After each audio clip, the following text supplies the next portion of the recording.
All right.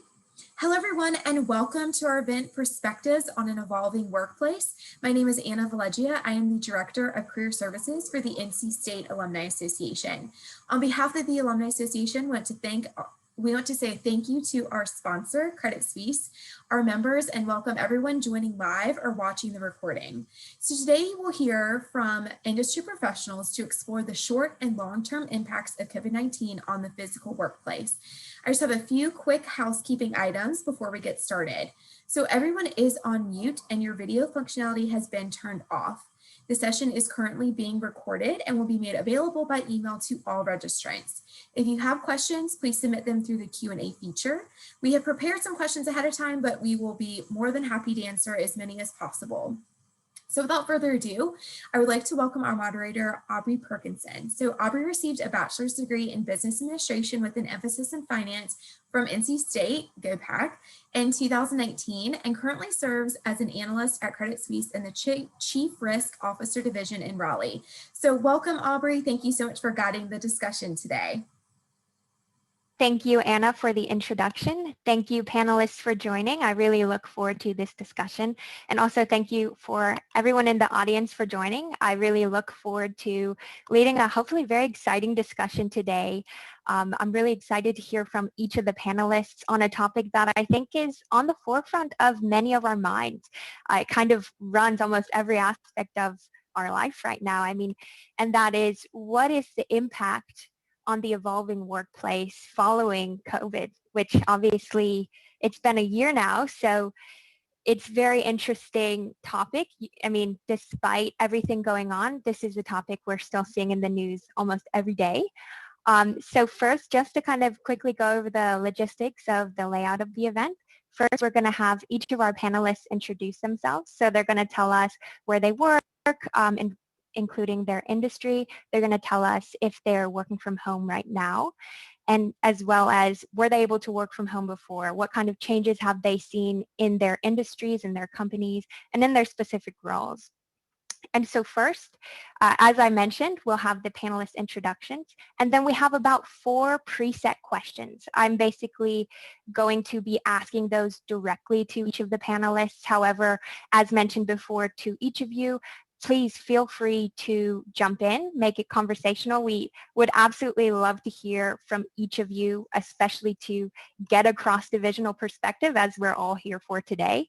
And so once I ask those questions, we'll probably maybe 5 to 10 minutes per question, and then we'll leave plenty of time at the end for Q&A.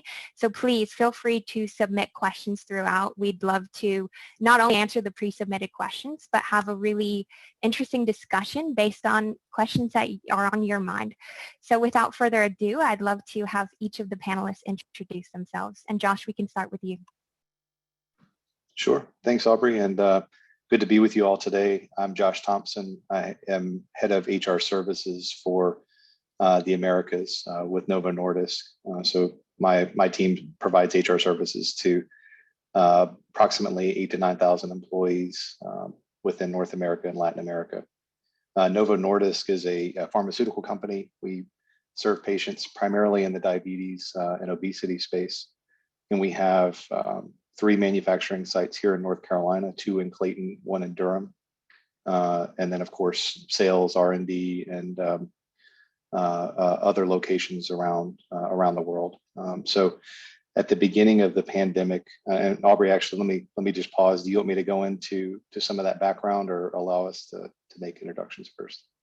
Yeah, no, I'd love to hear not only an introduction to your company and your role, but Yep. Let me just confirm. So did you have the ability to work from home pre-COVID? And what changes have you seen since then? Are you in the office now? We'd love to hear just briefly kind of what your experience has been. Sure. Yeah, so I think it's largely, it depends would be the answer to that in terms of, did we have the ability to work from home? Of course, if you work in manufacturing, you still don't have the ability to work from home. Of course, you need to be where the production processes are. But depending on the role in the organization and the flexibility, we did have folks that would telecommute somewhat on a fixed basis, especially from some of our more corporate functions. I actually traveled pretty extensively prior to the pandemic. And so occasionally I would work from home. But essentially when the restrictions took place, we only allowed essential production employees to come to work at our production sites. And we shut down most of any other location that we had, like our corporate offices, sales offices, things like that. Since that time, we've started over the last month to allow more of the non-essential folks back to some of our production sites, but on a very limited basis, and with certainly social distancing, masks, and other types of measures in place. Thank you, Josh. Jen, do you want to go next? Happy to, thank you. Hi, everyone. My name is Jenn McGinnis, and I work for Red Hat. We are the world's leading provider of enterprise open source technology solutions. We are headquartered in Raleigh, North Carolina, but we have about 18,000 associates around the globe. And this is across 40 plus countries and over 100 plus offices. We actually were about over 50% of our associates remote prior to COVID. So this was not something that was completely new territory for us, but we do have a really strong focus on culture at Red Hat. And a lot of that experience is delivered through in-office experiences. So it was a huge shift and change for many of us, and also something that's just the day-to-day experience for others. So for me, I am the manager of career and early talent programs, and I sit within our people team or HR organization. And I'm actually in our headquarters location in Raleigh. I lead a team of individuals who are responsible for our career development strategy and early talent strategy and program frameworks and design. And we are a global team. So I have members of my team who were located in office prior to COVID, and I have other members of my team who were 100% remote prior to COVID. So we have a nice mixture there. As we've looked at, looking back on the last year, I think for us at Red Hat, we were really in crisis management mode, like a lot of people were, quickly pivoting, trying to understand, what this looks like and how we needed to respond and best support our associates. And now I think we're shifting our attention to being more strategic and thoughtful about the associate experience that we provide in the future, and a more nuanced approach to returning to office and returning to customer, especially as a global organization. So looking forward to the discussion today, and happy also to share just some insights and lessons learned from the past year for us here at Red Hat. Absolutely. Thank you, Jen. Nick, do you want to? Sure. Hi, everyone. My name is Nick Jeffries. I'm the Director of Human Resources at Duke University School of Medicine. And we're across our whole enterprise, we're a pretty large organization. We have about 40,000 employees. And with that, I'm a part of two different industries. So one industry would be higher education and the other would be healthcare. And prior to COVID, we had the ability to work from home, but we didn't do it much. And a lot of that was because, like most of the folks here, we had meetings every day, and our day was full of meetings, and those meetings were done on site.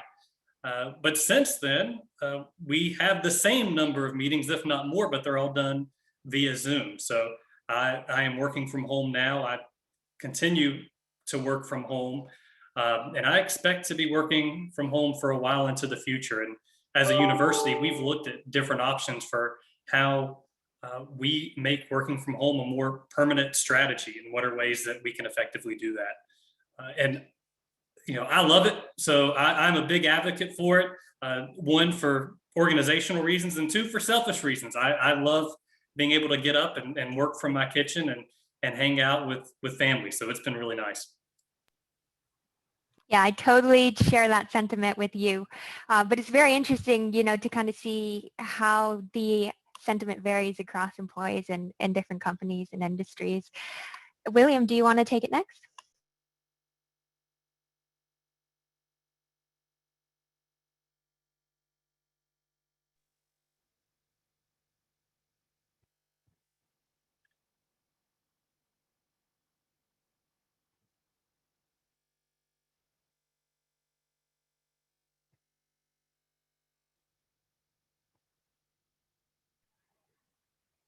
Sorry, William, I'm not hearing your audio. Is anyone else having trouble as well, or is that just? I'm having trouble as well. Yep.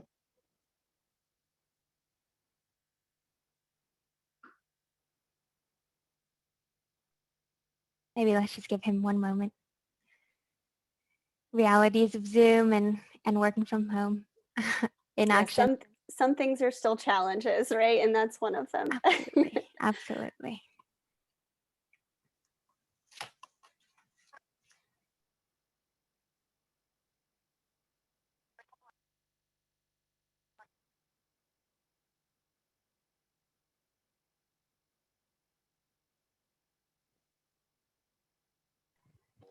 Anna, any suggestions for how to get William's audio working?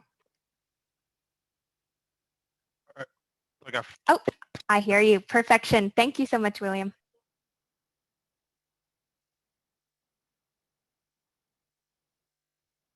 It seems like, I'm not sure if it's frozen or not. I don't want to, can you guys hear me I hear okay you. now? I do. It's perfect. Thank you. Okay, good. Sorry about that. So I'm William Munden with Credit Suisse. We're a global investment bank. I'm the Americas lead for regulatory reporting, quality assurance.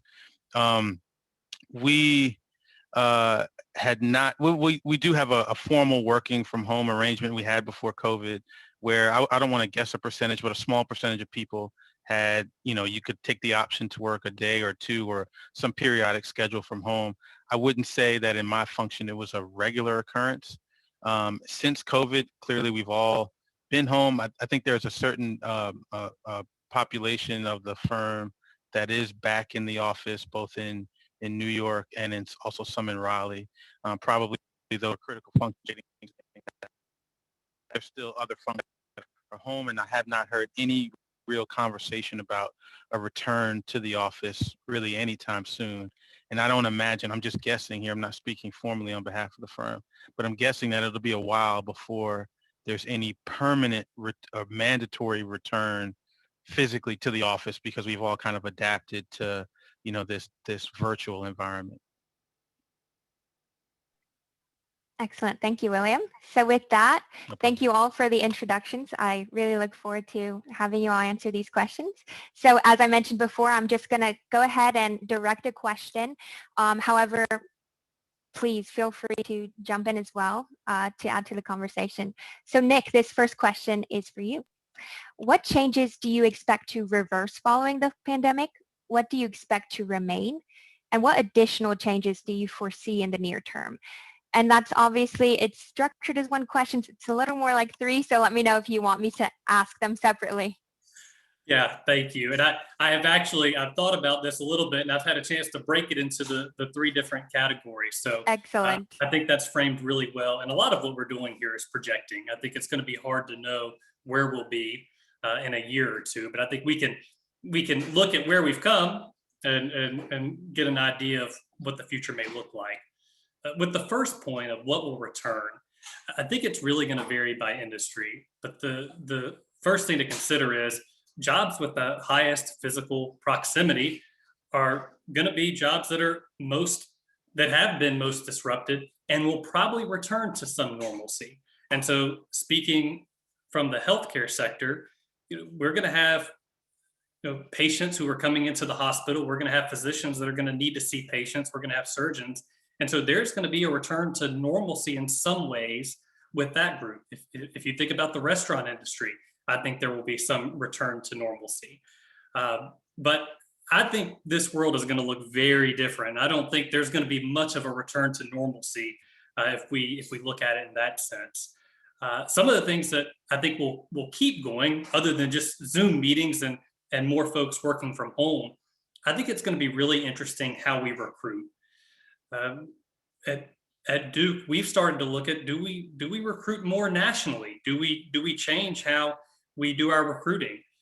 Because right now we've historically looked for candidates just in North Carolina and maybe people who are interested in relocating to North Carolina. Do we start looking at states outside of North Carolina? But I think the other side to that, and something that's important to consider, is if you're a candidate or you're a job seeker, maybe look outside of the state. Maybe there are organizations that you're interested in that could be great for you that are in another state. So I think it's a positive both ways. It's going to help organizations find talent that maybe it's hard to find in the state, but it's also going to help people who say, maybe I want to still live in North Carolina, but there's this job in Nevada that's really interesting, and you could consider that. Some of the challenges that I think we'll have, and this is part 3 of the 3-part question, is one, how do we pay people? And pay right now it's not only specific to the job that you're in or your skill set, but it's specific to the region that you're in. So right now we could have a job in North Carolina where we pay someone X amount, but someone is doing that same job in California and they're paid 25% more. So how does a North Carolina company manage compensation when we're recruiting a candidate that lives in San Francisco, or we're recruiting someone who lives in Boise, Idaho? How do we pay folks fairly? And so that's going to be a really challenging conversation. And then the last thing that I worry about is just concerns of dehumanizing employees. A year ago, we were able to see our team members every day, and we connected with them. We had personal conversations with them. We knew about family members, pets, everything about them. And we're not taken away from that in today's world, but I find that we're having less of those conversations and less check-ins. So how do we, as an organization or as leaders within our institutions, how do we ensure we're having those check-ins and we're still valuing the relationships that we have with employees? And some employees could care less whether they're having that check-in every day, but for a lot of our team members, that's really important to have that connection. So I think that's going to be really challenging as we move into this new world of post-COVID work life. How do we ensure that our team members feel valued and that we're connecting with them and we're having those personal connections? So I hope that covers the 3 different areas, but I think the world's going to be very different, and not only the world, but the working world.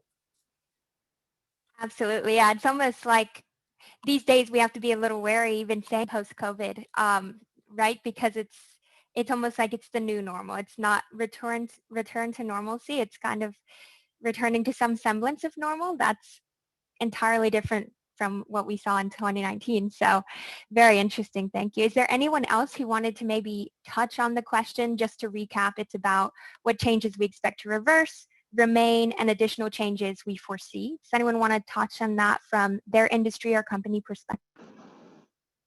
Yeah, I can jump in. I think I would share what Nick had to say. There are certain roles and certain segments of the industry that will have to go back to some sense of normal, right? You're still going to need to, in our case, of course, our manufacturing sites and R&D centers where you need to be on site, you need to be working with others.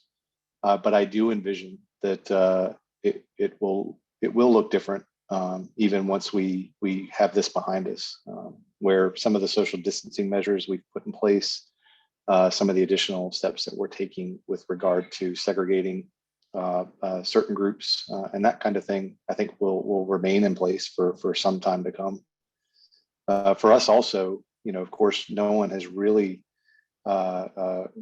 we've really ended all business travel, I think, and with some very limited exceptions, of course.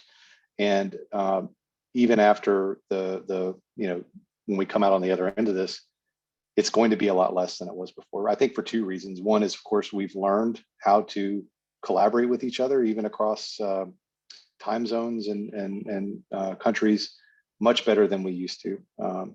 But I think also, and I can speak, from Novo's point of view, we also see it as an opportunity to reduce our carbon footprint by reducing the amount of business travel. And so that's something that we had as a priority before COVID, and I think COVID is kind of helping us to learn how to do this in a smart way. So for us, I see those 2 things as being something we'll carry with us going forward.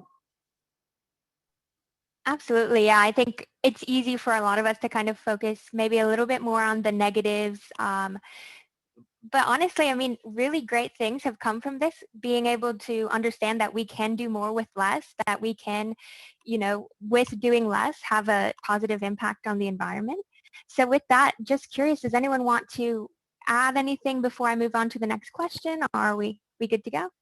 I was just going to add a quick note, if that's okay. I think that one of the biggest changes will be to the connotation around working from home, right? Whereas it's unwritten, you feel like there's certain people who would equate working from home with being less productive.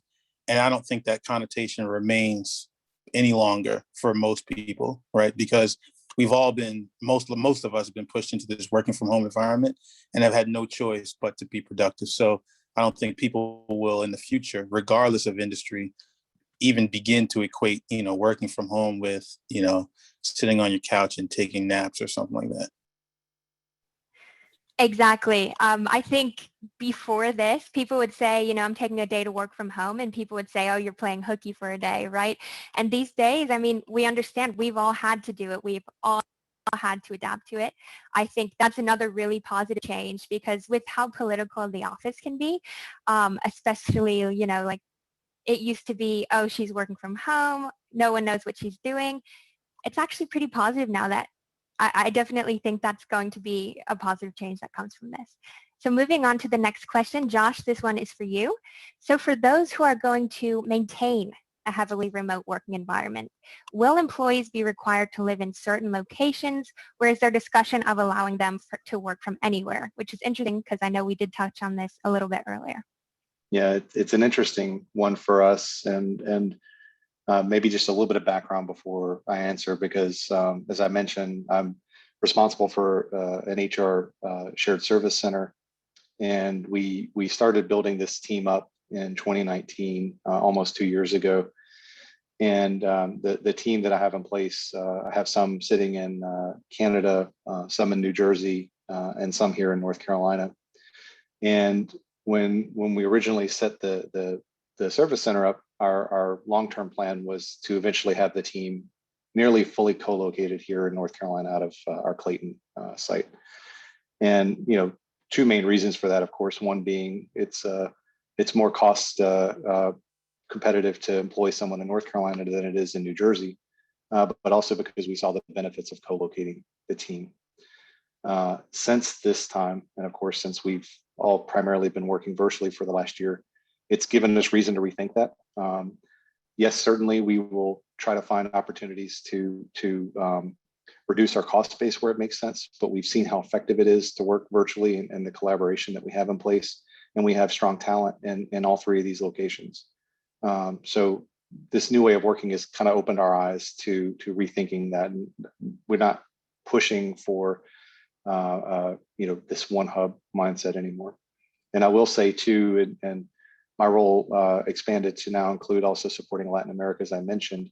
And so I'm in the process of building a team in Brazil. And it's been interesting to hire and train people as we have now for the last few months, completely virtually. So that's been a challenge, but it's also opened our eyes to, like I said before, some new ways of working. But we're taking the same approach there. We have a sales office in Sao Paulo, and then we have a production site in Montes Claros, and we're hiring people into the team that can be located at either place, because again, we're going where the talent is, and applying the things that we've learned to be more flexible since that time. Super interesting. Yeah. I mean, I think this is the question that a lot of people on the job seeking side are probably wondering, right? I mean, can I sit here in my Raleigh apartment and work for, a big New York office? I think that's the big question. I think it's probably one of the questions that probably most of us have less developed answers for. It's very much a logistical question. I mean, how do we handle this? And also, if you get into HR from a legal perspective, I know you guys in HR totally understand it's not easy. It all sounds really good on paper, but definitely a little more difficult. Does anyone else want to touch on that while we're on this question? I think I would just echo what Josh said in terms of more flexibility and more of a it depends type of scenario for the foreseeable future. I think even for our current associates at Red Hat, we have a number who have, moved to new locations throughout the US who previously were maybe located in the Raleigh area and able to report to corporate headquarters for, an in-office role, and have since moved out. So I think being able to pull people back into the office is going to be an interesting dynamic and challenge. And, it creates lots of open opportunities on the candidate side, but also a lot of things for us to think about from an office perspective. Collaboration is something that's really important to us at Red Hat, and our offices are designed with collaboration in mind. So what does that look like in the future when you have to account for distancing measures and capacity considerations, in light of, what you said, Aubrey, earlier, will likely be a lingering scenario for quite some time. So I think not well formulated answers at this point, but definitely a lot of it depends. And I think just getting really clear and laser focused on what's most important as we move forward and navigate some of those decisions. Thank you, Jen. Nick, William, is there anything you wanted to add before I move on, or? You good? Excellent. All right, Jen, this next question is for you. How has the pandemic impacted your hiring? And we'd love to specifically hear about the impact on internships as well.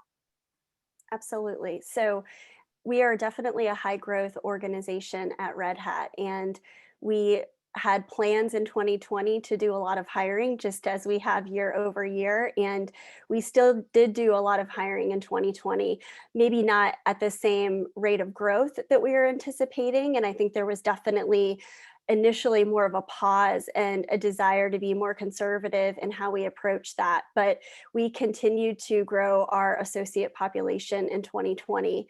And we did pivot all of our internship and graduate programs to a virtual format, which is something I think the team is really proud of. Particularly within North America, we hosted our largest class of interns, which is a summer internship program that kicks off in May. We had over 200 this past year, and we had about a month and a half to really prepare to shift the entire program and everything about it to a virtual format. And it was really challenging to navigate that, but I think we felt really good about the decision to be able to do that. I know, talking to some of my other colleagues at other companies in different sectors, it was a really individual decision based on the nature of the work the interns would be doing, and did it make sense for them to be able to do that in a virtual format. So I think we delivered a really good experience, but the thing I'm concerned about is the connection that our interns feel to each other, to us as a company, and to our culture, and how we can deliver that in a virtual world. This, for me, is one of those areas where I think we'll get really intentional about, is this something we really think should be a virtual experience, or ideally is this more of an in-office experience if you're an intern that's part of a team that has more of an in-office presence? So I see us being a lot more strategic in how we think about that.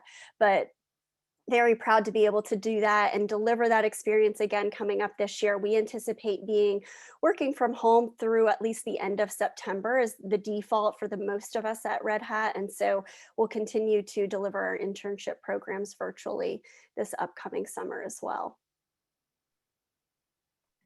Thank you, Jen. Yeah, I think that's very positive news for a lot of people. I'm sure all of you are on LinkedIn, and I know this past summer, or at least early spring, a lot of the students who were so excited about their internships, unfortunately, a lot of companies had to cancel them. But a lot of other companies did switch to virtual. And I know it couldn't have been easy. We had to do it here in the Raleigh office for CS Risk as well. But I think it was a really great experience. I know it's interesting because it's one thing kind of having your permanent staff transition to working from home, but it's another thing having interns who've never actually been in the corporate world working from home and getting people onboarded. So congratulations. I know it was no easy feat. Does anyone else want to add anything? How has the pandemic impacted your company's hiring, specifically including internships? Yeah, I can share. I think for us, similar to Red Hat, we've grown quite a bit over the past year. It certainly has made the hiring process a bit more challenging. And from an internship perspective, we did have interns in 2020, but primarily in the corporate space. We also have interns in our manufacturing sites that might work on, in engineering roles or in laboratory roles. And those were put on hold last year just because of the risk associated with bringing them in at that time.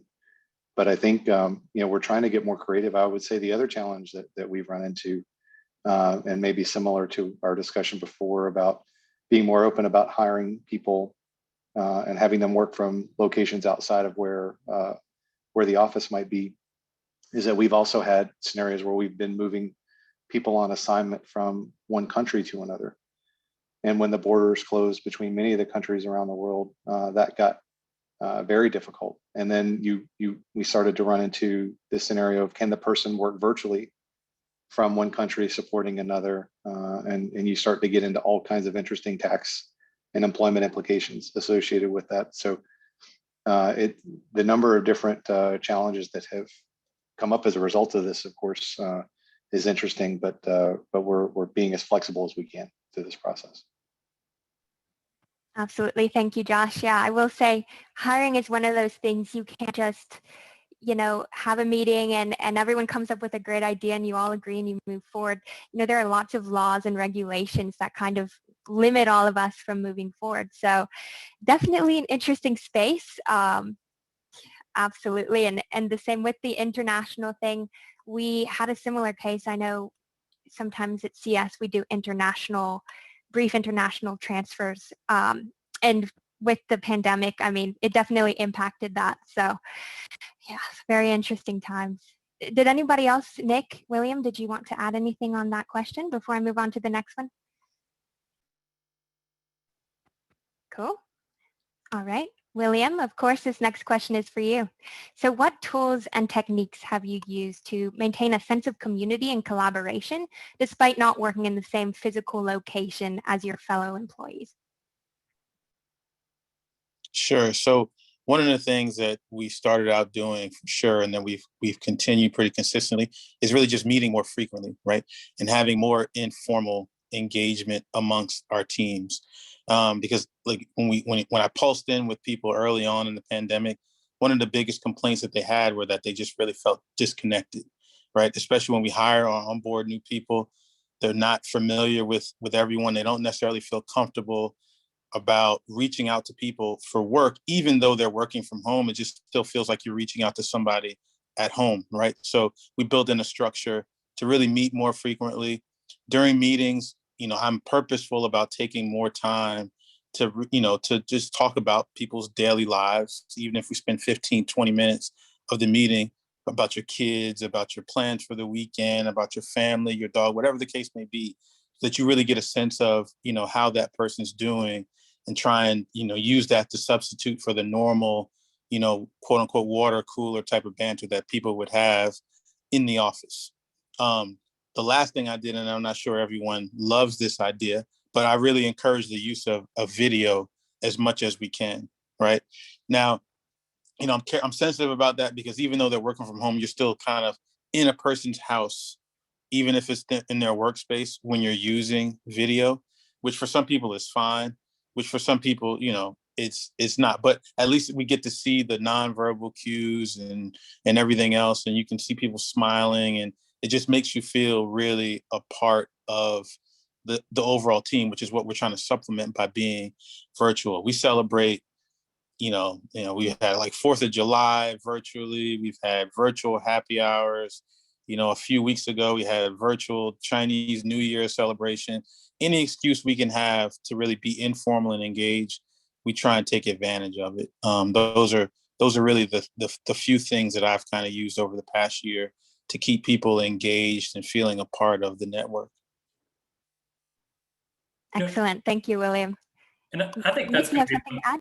I do. And I think that's going to be one of the biggest challenges that folks face. And it's trying to create some sense of normalcy as we continue to move through the pandemic. And a lot like what William shared, we've continued to have our birthday celebration. So every month we get together as a team. And before we would get some sort of cake or, cupcakes or ice cream or something for the whole team, and we all get together. But now we have these virtual cards that we send along, and we get together as a team, and we still do that. We would have some sort of mid-year, end-of-year gathering to celebrate and look back on all the work we've done. We're still going to do that, but we're just going to do it via Zoom.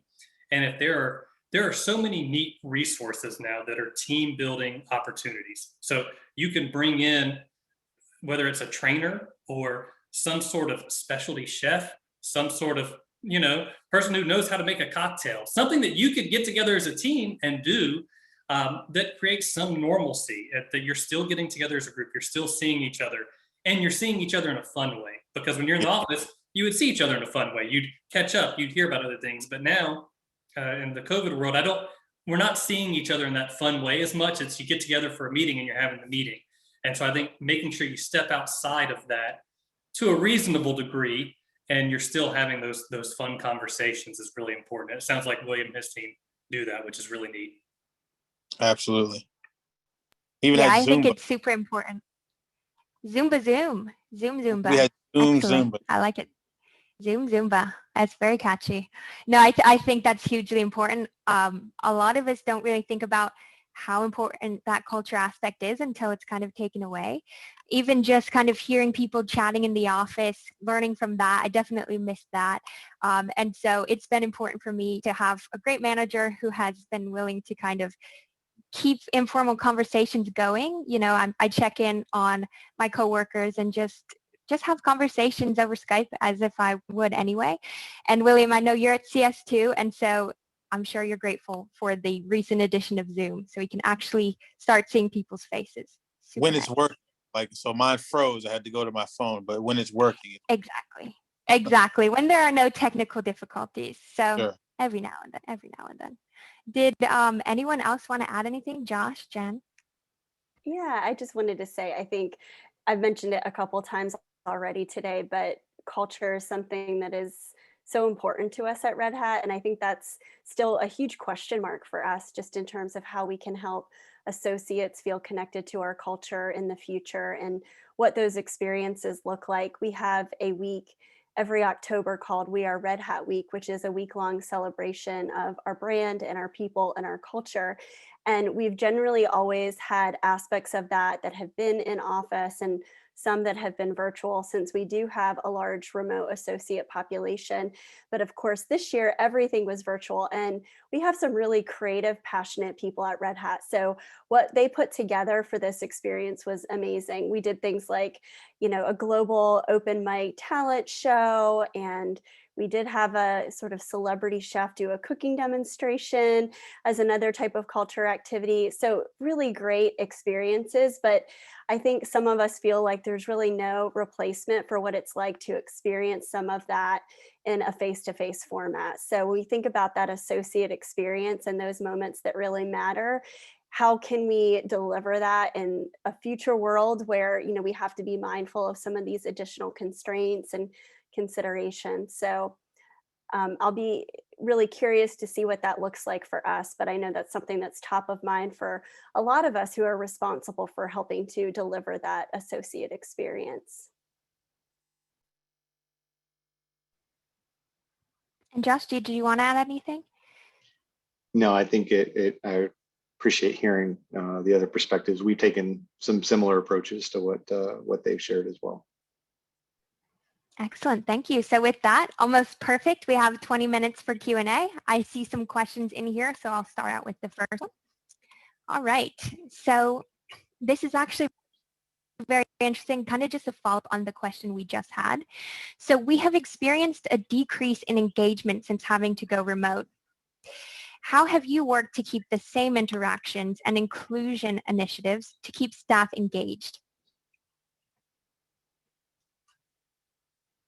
And anyone can go, or I can call someone out, but I don't want to have to. Yeah, I can share. Go ahead, Josh. Yeah, I was just going to say, I think we have been more intentional about not just communicating and meeting, but I think also trying to tie our teams together with a sense of purpose. So whether that means at a functional level, bringing teams from different parts of the organization together, but we've done things that were business focused town hall type meetings and giving folks an opportunity to give feedback, but also to have fun and to do the team building aspect as well. And one of the more interesting things that we did probably toward the end of last year was bringing in outside facilitator who had some background on the individuals participating in the meeting. And it was about an hour and a half session that was super engaging, where we played some games together. It was all virtually, it was all done over Zoom. So we've tried to get as creative as we can. But it's certainly a challenge, especially for a lot of folks who appreciate the human interaction. And it's hard to get that when you're sitting in the screen, staring at a screen for a long period of time. Definitely. Anyone else want to add on that, how you continue to keep your employees? Yeah, I'll add a couple of things. I think one of the things we did at Red Hat this past year was to pulse our associates a couple of times to really understand how they were feeling supported during this time, as everything was unfolding in the moment. And it was becoming, I think, clear to us that this was going to be longer term than what we had originally hoped and expected it to be. So we were really supplementing our annual engagement survey process with some pulse surveys to really have a good handle on how associates across the globe were feeling. I think we also saw some really great alignment cross-functionally and globally with leaders in a newsletter series that we had called In This Together. So many of them would share their own kind of personal experiences navigating this and the individual challenges they were feeling, but we also used it as an opportunity to share tips, keep everyone in the loop on additional resources and benefits that were being offered. So I think that really helped just continue that communications thread that was so important as new information was becoming available, especially in the early stages of the pandemic. So those were a couple of additional points I would highlight for how we have tried to think about this and approach this at Red Hat. Excellent. Thank you, Jen. Should we move on to the next? Or Nick, William, do you want to add anything to that? Good. We can move on or to William? question. Sure. All right. Let's see what is next. All right. So if you're anything like me, I feel like I need to be online at all moments during work hours. How are you introducing more flexibility into schedules, or what potential proposals do you expect? And so I think this is directed at Nick. Yeah, that's a great question. And I think that's something every organization is battling with and trying to come up with a plan of how you would address those things. One, I think managers have to be flexible in working hours and helping employees meet the challenges that they have either in their workspace or at home. We have so many employees that have children, and with what's going on in schools, it's hard for them to manage their work life and manage everything going on in their children's life. So we've encouraged managers to be flexible to the degree that they can. So if there's a way an employee can work 8 to 1, and then if they need some time in the middle of the day and then come back later in the day, great. Let's see if that's possible. If it's not possible, then let's see what other options that we have. I think the question is probably getting at, how do you shut off your computer at 5 o'clock? Because, when in this world, you're using your computer and you don't really sign off, and people aren't signing off, and you're getting emails late into the evening.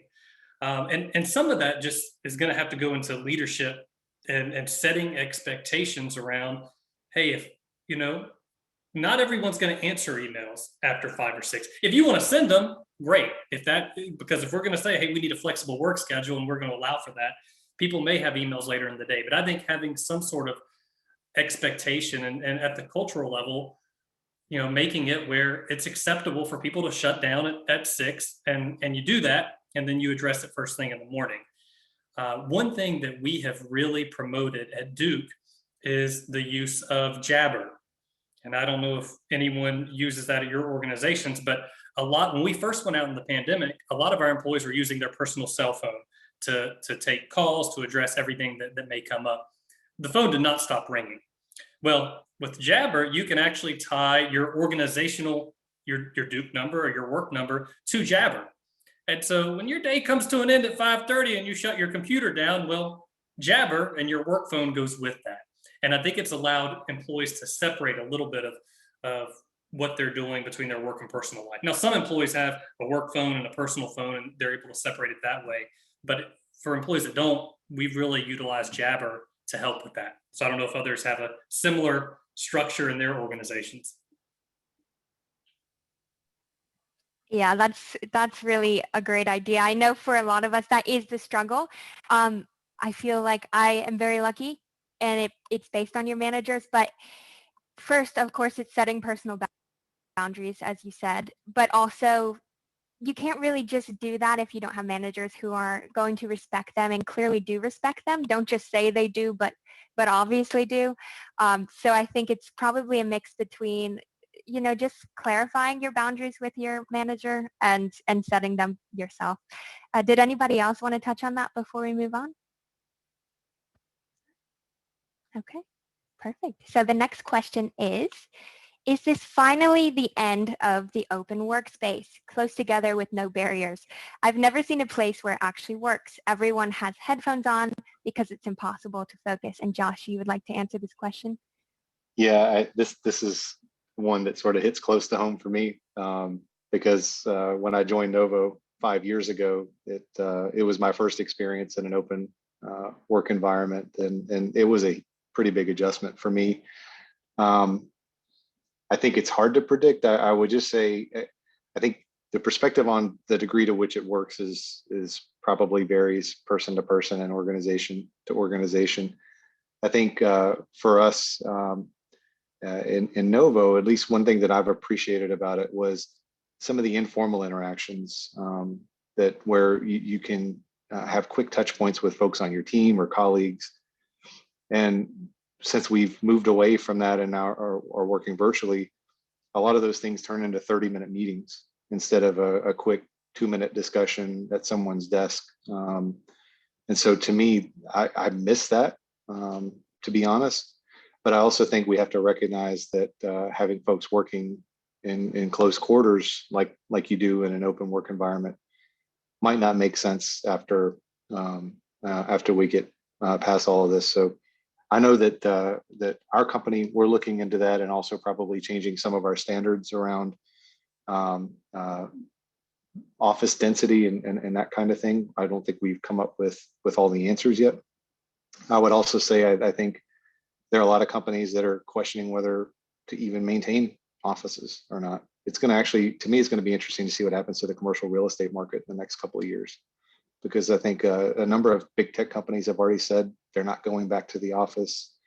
I think it will probably depend on how dense the working space is beyond this. So it's probably not a clear answer. It might not be the answer that they were looking for, but that's kind of where we are within Novo Nordisk. I was just going to add, I really hope that the open workspace doesn't go away. So I know that, there's going to be some modifications, obviously, that you have to make, especially in the near term. But at CS, we had literally just moved into a new campus with a new, open workspace concept. And, a couple months later, it was, COVID. So, but it was, to me, it fosters interaction so much, and it's just very good for collaboration. It just felt, very modern, and it was very productive for that short amount of time. But, it's no way to tell what people's attitudes will be, once things do get back to quote unquote normal, and how long it would take before anyone was really comfortable in a workspace environment that way.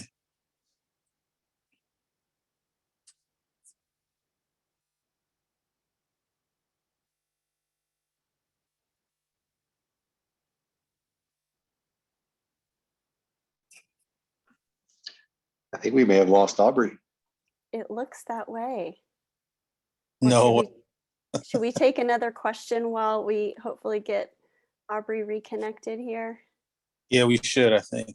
Okay, let's see what we have left. how about this question about the potential to recruit from across the country? So what concerns do you have about various employment law issues? Is there a potential you will target certain states versus others? Anyone in particular want to take that one? Yeah, I can just at least speak at a high level that, we are getting more open and flexible about our recruiting base. And I think there's a question even a little bit deeper that also touches on, we've had individuals that have, when the work became virtual, they maybe went to a vacation home in another state and they're working from there now. It does introduce some tax implications for the individual and for the company. And I think it also calls into question maybe the way in which we look at pay, for someone who might be based in a high cost of living location, whether it's the Bay Area or Boston, for example, right? If they're able to work from somewhere in a low cost of living area, like let's say the Raleigh area, comparatively, do you look at the pay differential there? So those are questions that we're looking into now. We haven't necessarily resolved any of them at this stage, but we're looking into that now. Yeah, I would say we're in the same boat, Josh. And I think that with your organization and Jenn's, I think you're a little more global than we are at Duke University. So we're starting at a small level of just saying, all right, what states are we comfortable with folks working in? But it's the same concerns. And I know it's a much higher level conversation in terms of what are those tax implications and what are the issues that we face. But we're exploring all of those now because I think we're saying, hey, there are certain positions where we can recruit for or at a national level, so let's do it. But the concern isn't so much are there candidates out there. The concern is tax implications and what that looks like.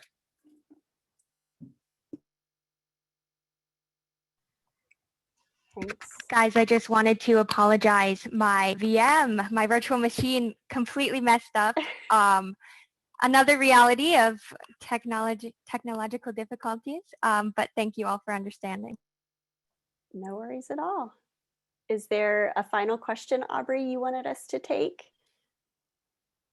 Sure, let me just see. Interesting. So this is actually not a question, but a comment. Still have my New York City job, but have been able to live and work remotely in Raleigh, which I think is pretty interesting to kind of have somebody who actually has experienced this and say, hey, even though I'm able to work in the city, I'm able to kind of, which I think this is the best part, pay Raleigh prices to live in a Raleigh apartment. So I guess, with that, I'll ask you guys a question since I don't see one, unless anyone wanted to touch on that. But just to ask you guys overall, what have you seen as the general sentiment among your coworkers within your industry, within your company, about working from home and about the return to office? And you can each just answer if you want, maybe to have this kind of be a little bit of a closer.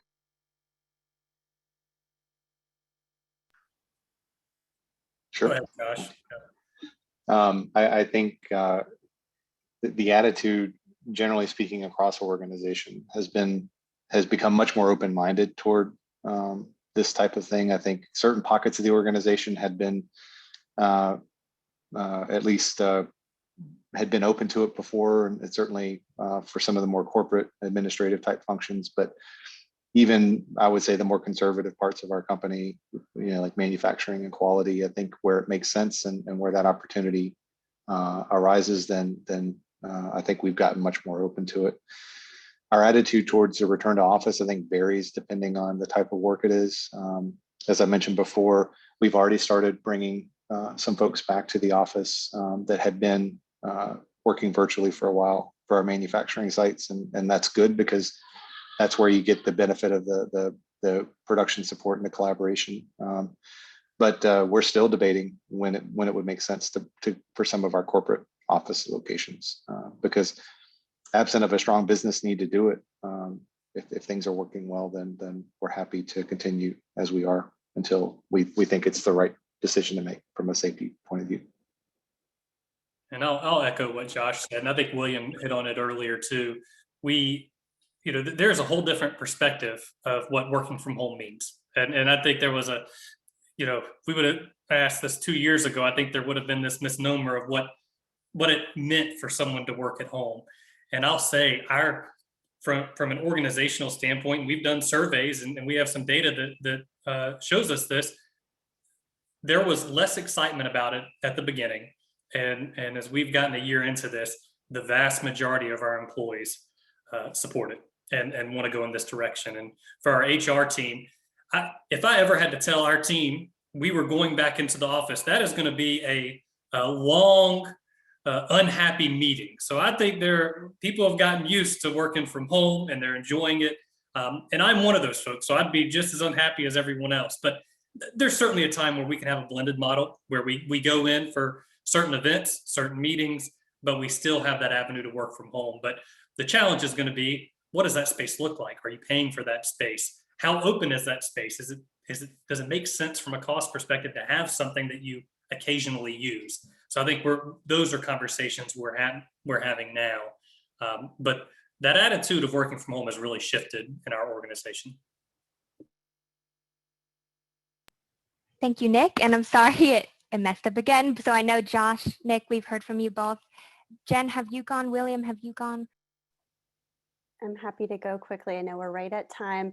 I just want to say, I think one of the things that's been a benefit of this experience is that my hope is we're a lot more thoughtful about what an inclusive experience looks like in the future. And I think designing experiences in a way that allows us to consider the full scope of our associates, whether they were remote or not before, but brings everyone together in a virtual sense for a more common shared experience. And that is the full scope of things like we do with new or higher orientation, training we provide our associates, et cetera. So that is something that I'm thinking is going to be a benefit of this. And I'm excited about that possibility and what that looks like in the future. And I'll toss it over to William for anything he wants to add. No, I agree, Jen. I think just from my teams, the attitude has kind of shifted. We were all pushed into working from home and it took a while to get comfortable with. I think now there's a mix of people who would love to go back in the office, but also people who would want to stay home. They'll probably meet somewhere in the middle where there's just a greater amount of flexibility across the firm, which I think is a net positive. Absolutely. Thank you, William. And Anna, do you just want to? Oh, wonderful. Thank you so much. I want to be respectful of everybody's time. We are right at the hour. So thank you so much for moderating, Aubrey. I know we've had some technical difficulties, but that is just a part of Zoom. And I thought you did wonderful. And thank you to all of our panelists for such insightful and wonderful information. I know this is a topic that we get a lot and we don't necessarily have all the answers, but sort of hearing the discussions and what other organizations are doing, I think has been extremely helpful. So we really appreciate everyone. So another big thank you to our sponsor, Credit Suisse, and for everyone watching. So we hope to see you again on Wednesday, May 12th for the 2021 Alumni Career Fair sponsored by Credit Suisse. Have a wonderful day and weekend and go Pack. Thank you, Anna. Thank you, everyone. All right.